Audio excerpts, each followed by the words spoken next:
안녕하세요. 스타트바디입니다.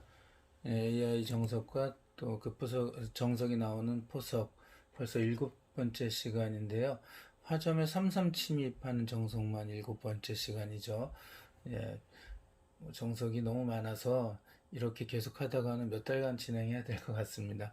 그래서 이번 시간이나 다음 시간까지 일단 삼삼 침입 AI 정석을 공부하고 또 다른 분야로 넘어갔다가 나중에 다시 찾아뵙도록 하겠습니다. 화점 33에 들어가는 거라 그랬죠. 가로막고 뚫린 것으로 나갔습니다. 저번 시간에 공부한 것을 한번 잠시 보면요. 달리긴 내가 먼저 역시 따라가고 세점머리 두들기고 이 형태를 만들기 위해서 자, 이렇게 물러섰다고 그랬죠. 복잡하게 들으면 이렇게 두는데 보통의 경우 복잡한 거 싫어하니까 이렇게 두어서 결국 같은 형태로 이루어낸다고 했습니다. 자, 왜냐하면 그냥 늘면은 따라가질 않고 날일자로 두는 것이 더 훨씬 많이 사용되기 때문에 지금은 이 형태를 유도하고자 하는 거죠. 그러니까 저번 시간에 배운 정석과 오늘 공부하는 정석은 자, 달리기 내가 먼저 한 다음에 따라가고 막은 형태 혹은 날일자로 하나 물러나서 기다렸다가 나오면 막은 형태 결국 같은 형태지만 여기에서 시작된다라고 알고 계시면 되겠습니다.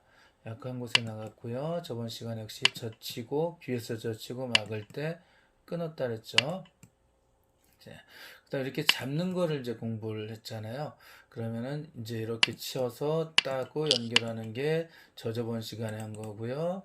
여기서 잡을 때 이제 백 선수가 중앙에서 다른 치고 연결할 때 뻗는 거 여기 이제 연달아 나왔었는데 오늘 공부할 거는 어떤 전제 조건이 하나 있을 때입니다. 축이 유리할 때 사용될 수 있는 건데요.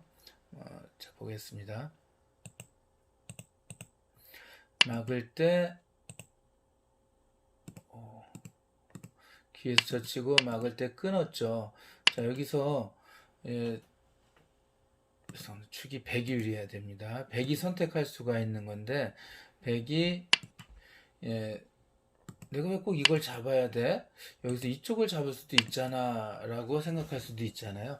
그래서 여기서 나오는 정석인데 이 조건은 조금 전에 말씀드렸다시피 축이 100이 유리해야 됩니다. 이 선택하는 쪽에서 축이 불리하다면 이렇게 잡지 말고 그냥 잡는 게 좋습니다. 저번 시간에 배운 정석처럼. 자, 근데 이것도 굉장히 많이 나오는 정석인데, 또 이제 이 바둑도 유행이라, 요걸로 또 세계대회나 등등 국내 대회에서 프로기사들이 아주 잠깐이나마 대유행을 한 적이 있고, 또 그렇다고 지금 사라진 것도 아니고, 지금도 종종 사용되고 있습니다. 제가 이제 말이 좀 장황해서 처음부터 순서를 다시 한번 보도록 하겠습니다. 자, 천천히 한번 가볼게요. 화점 33 뛰어들고 가로막고 나갑니다. 그냥 민 걸로 해겠습니다. 늘고 나가고 머리 두들기고 여기부터 시작된다고 했으니까요. 약한 곳으로 젖히는 건 당연하고요. 흑 선수는 여러 가지 중에서 귀를 젖혔고요. 백은 당연히 말가 됩니다. 아주 특별한 경우에 이렇게 단수를 치고 연결한 다음에 호구를 치는 수가 있는데 이건 좌변의 흑도를 진영을 많이 이제 부수고 안정을 취할 때 이렇게 사용됩니다. 왜냐하면 부분적으로는 여기 하나 젖힘 당하는 게 너무 아파요. 막아야 되는데 단수까지 맞아서 나쁜 형태가 되죠. 흙은 여기 당장 있지도 않고 다른 데 두는 경우가 많은데 있기만 하더라도 백은 집으로는 이 귀를 다 빼앗겼기 때문에 상당히 손해보는 상황입니다. 하지만 이 좌변의 가치가 아주 크다고 할 때는 이렇게 둘 수도 있어요. 하지만 대개의 경우는 이렇게 치지 않고 귀에서 막습니다. 자, 이제 여기서 끊어갔죠. 저번 시간까지 이거 한 건데 여기서 좀 전에 말씀드렸듯이 축이 내가 유리하면 꼭 이렇게 두어야 되는가? 라고 생각을 할 수가 있죠. 그래서 이 지금 요도를 한번 옮겨볼까요? 한번 축이 여기가 확실하지 않으니까 이걸 하나 더 넣겠습니다. 축이 100이 유리하다고 하는 경우니까 자, 백 선수가 이게 잡았습니다. 이게 잡을 수 있습니다. 여기서 여기 끊는 게 이제 맥점이라는 건 이제 공부하시면 좀 아시겠는데, 여기 잡았다 흑이 이거 잡혔어, 난 이거 잡아야지 하고 이거 잡는 게 아니에요. 이게 이제 돌릴 수가 있습니다. 돌린다는 건 상대의 모양을 이제 뭉치게 하는 거죠. 이렇게 끊습니다. 백 선수가 따고요. 단쳐서 나쁜 형태로 만들었죠. 자, 그 다음에 이 한 점이 달아나면은 백 흑세점이 잡히니까 잡아야겠죠. 그 다음에 단수를 치고 연결합니다. 자, 이때 백 선수가 이렇게 날일자로 두는 게 좌상귀의 백을 안정을 취하는 급소 아주 좋은 곳이라고 생각하십시오. 자, 그때 흑 선수가 이걸로 축구를 잡을 수 있으면 축으로 이 118번 요 하나를 잡을 수 있으면 이 바둑은 흑이 5% 이상 확 좋아집니다. 근데 아까 말씀드렸듯이 백이 축이 좋은 조건에서 이 정석을 선택한다 그랬죠. 이렇게 치면 이제 이렇게 나가겠죠. 한번 나가고 흑은 축이 안 되는데 공격할 때마다 승률이 한 3%에서 5%씩 뚝뚝뚝뚝 떨어지는 거죠. 이러면 흑이 완전히 망하게 되죠.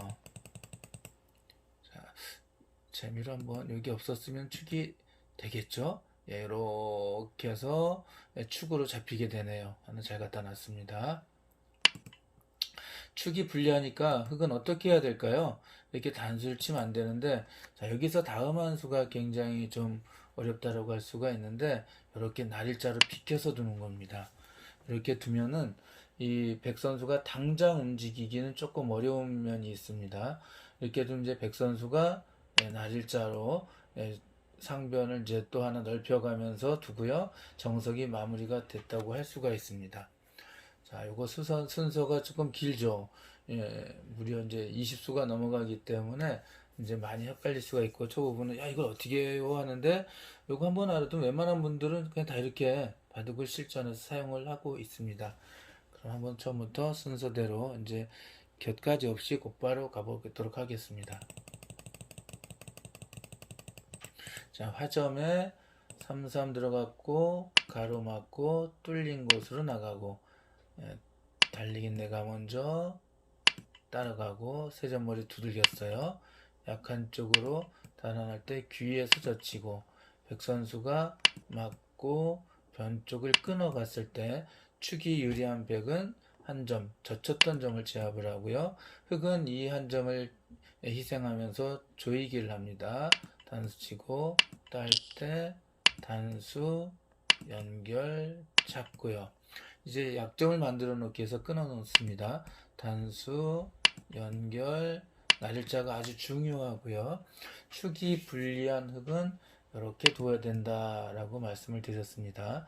백 선수는 날일자, 정석이 여기서 끝이 나고 흑은 다른 곳에 둔다. 이제 아시겠죠? 자, 여기서 그러면 아까 날일자로 두었을 때 백 선수가 직접 움직이면 어떻게 두나요? 라고 하고 물어볼 수가 있겠죠. 이게 약간 무리수거든요. 이러면 흑이 멋진 수가 있는데 한번 잘 기억해 두십시오. 흑은 여기 갖다 붙입니다. 요 상변, 좌상기부터 상변에 있는 백돌이 위험해져요. 이거 하나 도망가겠다고 도망갔다간 이거 한 대 맞는 순간 이 살긴 살지만 완전히 비굴하게 살아야 되거든요. 굉장히 안 좋습니다. 뭐 너무 움츠려서 살고 바깥이 흙이 튼튼해져서 안 좋아요. 그래서 안 돼, 여기는 맞으면 안 돼 라고 이렇게 나가게 되면 그때 이렇게 막혀서 이 102점이 잡히고 맙니다. 흙도 여기를 두지 않고 그냥 막으면 백이 나갈 수가 있겠죠. 이렇게 뒤늦게 여기를 붙이면은 뚫어서 이 흑세점이 잡힙니다. 이렇게. 그래서 순서가 매우 중요한데 백 선수가 그냥 이렇게 움직이려고 하면 여기 붙이는 게 아주 중요하다라고 알고 계시면 되겠습니다. 늘면 제압하고 만약 백이 나가면 어떻게 해요? 하면 연결하고요. 뚫자려면은 이거 막으면 안 되죠. 막았다간 단쳐서 흙이 잡히니까 그냥 따라 나갑니다. 백은 나가야 되는데 그냥 이렇게 줄줄줄줄 나가면은 좌상기 백이 지금 굉장히 위험해져 있습니다. 살려고 뭐 어떻게 해야 되는데 겁을 주고 뭐 이렇게 놓아도 못 사니까 참 여길 둬야 되네요. 이거 그냥 자체로는 어려우니까 이렇게 나쁜 수를 다 둔 다음에 집을 놔야 되는데 그러면 그러고 나서 이쪽 중앙 쪽을 또 못 살아있는 백이 쫓기고 우상기 쪽은 전부 흑의 진영이 되겠죠. 굉장히 무리수구나라고 알고 계시면 됩니다. 당장 움직이는 것은 안 좋다. 그렇다고 이렇게 나가는 것은 두 점 머리를 맞고 역시 나갈 때 또 붙이면은 이렇게 또 달아나야 되는데 이런 정도로 둘러싸이면 계속 쫓겨다녀야 되기 때문에 역시 백의 무리한 싸움이 되겠습니다. 백은 그래서 이렇게 올 때 특별한 경우가 아니라면 여기를 둡니다. 특별한 경우라는 것은 다른데 아주 큰 곳이 있을 수도 있으니까요. 그래서 만약 큰 곳이 있다 해서 여길 두지 않고 이런 쪽으로 가게 되면 흑선수가 다가오는 수가 굉장히 선수로 작용합니다. 백은 후수로 살아야 되는 그런 슬픈 일이 있어서 아주 특별한 일이 아니면 여길 두고요. 흑도 이걸 잡아두지 않습니다. 이거 잡을 수는 있지만 지금 잡는 게 너무 작아요. 어떤 뭐 다른 데 큰 데 갑니다. 이 다음에 만약 나가면 어떻게 해요? 할 수가 있겠죠. 이제 백이 하나 더 도와주니까 이런 수가 잘 안 통할 수가 있겠죠. 뭐 이렇게 나가서 두게 되면 이제 싸울 수 있습니다. 이거는 흑이 매우 곤란하잖아요. 이들 있으니까. 그런데 이때는 또 흑 선수는 이제 움직이면은 이 세 점을 가볍게 보고 버립니다. 그래서 이 바깥에서 젖히고 나갈 때 꽉 연결해서 이걸 잡아라 이겁니다. 잡고서는 이 중앙이 튼튼해졌으니까 이 정도로 충분히 만족한다라고 알고 계시면 될 것 같습니다. 자, 이 정석은 한 번에 습득하시기가 좀 어려우니까 여러 번 한번 놓아서 했으면 이제 자기 것으로 만들었으면 좋겠습니다. 나오는 포석을 빨리 잠깐 한번 볼까요? 볼 것도 거의 없습니다. 왜냐하면은 이제 우리가 배웠던 거 정석 두 개만 나온 포석이 어느 정도 마무리가 될 정도니까. 자, 흑은 박영훈 구단이고요. 백은 중국의 당이페이 구단입니다. 출란배 준결승에서 예, 열렸었던 거고 한번 보도록 할게요. 흑 3화점 화점이었는데 곧바로 33 들어갔어요. 그래서 뭐 이렇게 둘 수도 있겠죠. 귀 하나씩 어차피 나중에 두고두고 하면 되니까 막으니까 나가고 나가고 맞고 머리를 들겼습니다. 약한 쪽을 젖혔죠. 자, 이 상황에서 백이 선택할 수 있는 게 여러 가지가 있었다고 했고 지금도 많이 배웠던 거죠. 늘고 잡치고 뭐 이런 게 있는데 제일 많이 사용되는 건 뭐라고 말씀드렸냐면 손 빼고 다른 데 누른 거였어요. 예, 그래서 여기서 백 선수도 손을 빼고 화점에 두었고요. 또 역시 빈 귀를 차지했습니다. 이래놓고 이제 다시 돌아가서 정석을 진행을 하는 겁니다. 자, 젖히고 맞고 끊으니까 자 이렇게 한 점을 잡고요. 단수 따고 단수 연결 잡고 약점을 만들어 놓게 끊는다 했죠. 연결 잘 보시면 축이 유리하죠. 그래서 백 선수가 여기서 흑 선수는 이렇게 두죠. 백 선수가 이렇게 잡을 수가 없었던 겁니다. 아까는 화점에 축이 불렸는데 그게 열쇠줄 바둑판하고 이거하고 차이점인데요. 이건 축이 지금 흑이 유리합니다. 그래도 이거 어떻게 알아 유리한지라고 할 때 이걸 바둑 둘 때 다 놔볼 수 없잖아요. 그럴 때 어떻게 하는지 알려드린 적이 있었죠. 머릿속으로 이 화점에 있는 돌을 싹 대각선으로 끌고 옵니다. 이렇게. 최대한 가까이 끌고 와서 이 돌이 도와줄 수 있나 없나를 보는 거거든요. 한번 볼게요. 나가고 맞고 나가고 단수 손을 못 잡겠는데 성공했지만 나갈 때 다운 치면은 나가면서 이 백한점이 단수에 걸리죠. 그래서 이게 끝까지 가면 같은 형태로 되기 때문에 그러면은 백은 흑을 축으로 잡지 못하고 양단수의 약점만 계속 다 남게 되겠죠. 그래서 축이 불리한 백은 이렇게 단수를 치지 않고 날일자로 두었습니다. 그랬더니 지켰고요. 여기까지가 정석이라 그랬죠. 그랬더니 백 선수가 날일자로 우상기를 걸쳐갔습니다.